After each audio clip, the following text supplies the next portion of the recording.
Yo, what up guys, it's your boy Legendary here, and today people, we are going to be reviewing the 7th episode of Yu-Gi-Oh! 7s. So yeah, let's just hop right into it. So this was a really fun episode. Well, first, I guess before I start, I should just say that I know I didn't do a review for the last episode, episode 6, you know, when 7s actually came back. I actually still haven't watched that episode subbed yet. I did watch it though, I watched it raw. But I didn't get a chance to watch it subbed. I got busy with other things and the streaming and everything, and I just never got around to it. Also, the episode got subbed really late. I think it was Wednesday or Thursday of the week, or I forgot when, but it was super late, and it was just inconvenient. I just couldn't find the right time, and I wanted to focus on doing other things, so I just kind of let that one go. But I didn't watch the episode subbed yet, but from the raw episode, it was a fun episode. It was a good episode. It looked fun. It seemed trippy. I watched other people's reviews on it too, so just watch their reviews. But I liked the episode. It was nice. I just need to watch it sub to get a better grasp of it. But I didn't have time to do it right now before I recorded this video because I wanted to just hop into this one, and I have somewhere to go right now, so I just can't. I just don't have time to watch both and then review both right now, but it's all good. It was a good episode. Every episode of 7s is fun in one way or another. There's always something enjoyable, so I doubt I'm gonna enjoy it less, with the subs. If anything, I'll enjoy it more. But yeah, but anyway, with this episode, we get introduced to a brand new character called Mimi. She's basically one of the top hexagon of Goha Corporation. She's a female. It's funny because she looks like an elementary school girl, and that's kind of the joke of the episode. She looks like a little girl, but really she's 37 years old. And she's a fully grown adult, and she even has a child too. So she's fully grown, but she looks like a child, and she goes through her history of how people always treated her like a kid and stuff like that. In grocery stores and everywhere she went, in clubs, all that stuff, and she was just treated differently by society because she was younger. Because she looked younger, even though she was older, and I could understand why that could get annoying. There are people in real life who do look like that, who look younger than they really are, or older than they really are, and people treat them differently because of it, and it can be very irritating and annoying. But yeah, so it's just funny. But basically, essentially, Goha Corporation is trying to stop Rush Duels, but they can't really quite do it. They can't find a way to uninstall it. So their plan is to infiltrate Yuga's group and the elementary school that they're in, and try to take his notes. So Mimi suggests that she goes along and does it. She looks like a child and this and that, so therefore she could get away with it very easily, which is kind of true.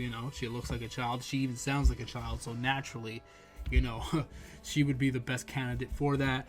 She even goes on this little rant of how she feels she was blessed by God to look this young too, so she could be assigned for this mission to get the notes and this and that. And for some weird reason, Goha Corporation believes that these Rush Duels are something that's evil and this and that, and they try to portray Yuga as evil or whatever, or having malicious intent behind it, but we know that's not true, and she kind of finds that out in this episode, but it's still kind of suspicious, but not really. But yeah, he's just an innocent, wholesome guy. So anyway, she goes to the elementary school. She entices Yuga by mentioning Rush Duels, and then they get on a little conversation. Obviously, Yuga gets all excited because he's Yuga. He's like, "Oh, you love Rush Duels? Awesome! Yeah. He just goes off because he loves Rush Duels so much. He invented it. He wants everyone to enjoy it. That's just who he is. That's what I love about him. He's just so fun and relaxing. He wants everyone to enjoy it. But yeah, just remember, her mission is to collect these notes." But yeah, so she tries to pretend, to be part of the group or whatever. She tries to entice them and this and that, and hang out with them. And she even buys them gifts to kind of bribe them off when they start to get suspicious about her. And I think it was Rook who went to Yuga and actually said, whoa, wait, don't give the notes to her. Are you crazy? She could be, he was kind of whispering, but you could still kind of hear him, which was funny. So he was kind of whispering to Yuga oh, she could be a spy from Gohan, this and that. And Mimi heard that, and she's like, oh no. Like they're getting close to finding out. These kids aren't that dumb, so it's kind of funny, and he's whispering there, if he can't hear her, she's right there. He's not even whispering that low, to be honest, but it's just funny. So then she goes to plan B. She calls Goha Corporation, and the plan B is basically to get them gifts to kind of bribe them off and get them on the good side or whatever. So she thinks it works, but it doesn't kind of work. The others don't believe it. Yuga does believe her, but the others don't believe her. So anyway, she goes and she infiltrates.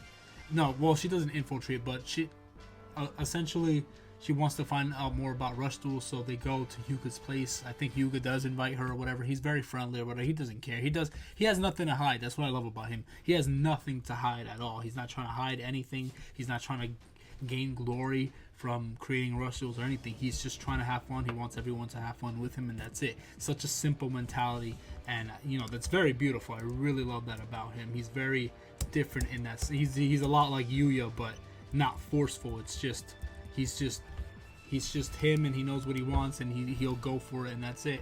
And he wants to bring everyone in this genuine, wholesome, loving kind of feeling to him, And we get that throughout the episode too. But anyway, yeah. So she finds the notes there. So then later on, she sneaks into Yuga's room or whatever, where he hides his inventions and all that stuff.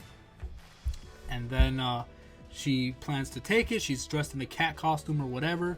And then the lights turn on, and they were all waiting for her there. They all expected her to do. Not all. Well, not Yuga, but everyone else expected her to show up. They're like, oh, I knew you would. See, we told you that this would happen. And then Yuga's actually pretty hurt by this. He's like, oh, I'm not going to use the right words, but he's very hurt by it, and this and that. And then she tells him, oh, no, I only wanted to take this so I could learn more about Rush Duels because I love it, and this and that. And Yuga buys it, and he's like, oh, really? You love Rush Duels that much? Then here, please take it, so you could love it even more. I want you to love it even more. So please take the notes for yourself. And she starts to think, wait, is this a trap? Is he trying to trap me into this? And she even has this whole scenario in her head where maybe her friends are kind of manipulating Yuga, or he's the head of it. I don't know. It was kind of I forgot how it went down, but it was funny. So the comedy in this whole episode was just great, just very good. As usual, good chemistry with everyone. Even Mimi fit in very well with the comedy and everything. It was all perfect. But yeah, so trying to think. So then I forgot who challenged who. I think Yuga challenged. I think she challenged Yuga to a duel and said she was trying to convince him not to give her the notes, even though that's her mission, but she didn't want to look like she was betraying them because she wants to keep the facade. But I mean, her mission is to collect it. Yuga was giving it to her, saying, no, you could have it, it's perfectly fine, I don't mind. She could have just walked away and it would have been fine, but no, she kept, for whatever reason, playing off this role.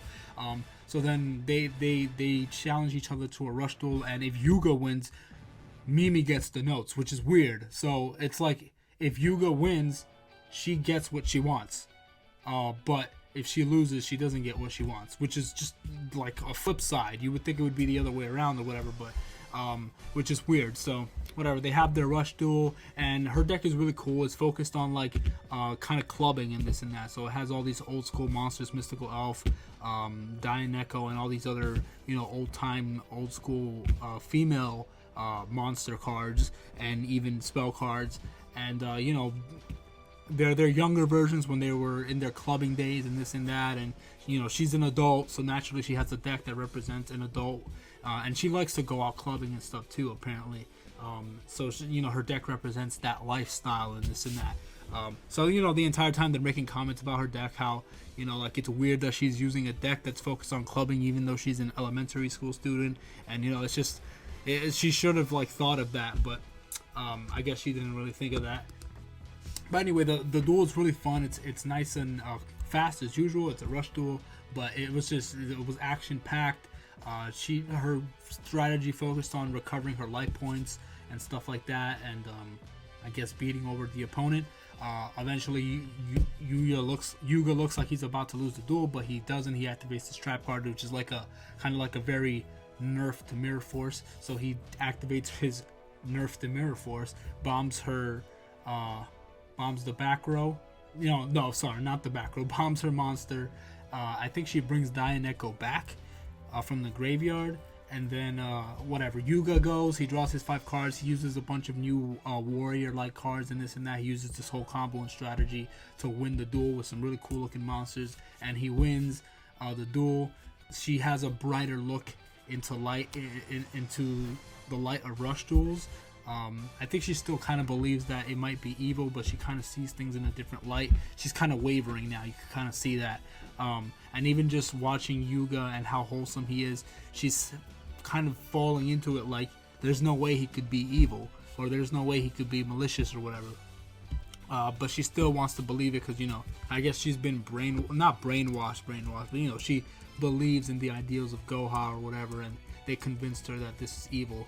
And it is what it is. But, yeah, so Yuga gives her the notes, and she takes the notes, and she leaves, and then she's, like, standing somewhere at night, and she's, like, looking out into the distance, and she's wondering if she should actually go through with this or not.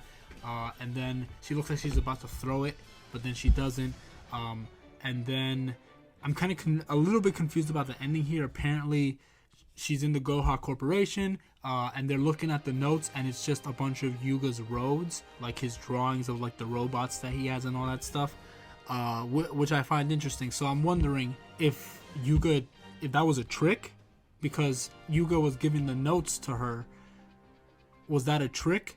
Or were the notes in there along with those drawings, and she kind of kept the notes to herself because she didn't want it to be revealed yet for whatever reason, and she only showed them the drawings. So I'm confused. Why were those drawings in that folder when it was like for Rush Duel? So I'm a little bit confused about that ending there.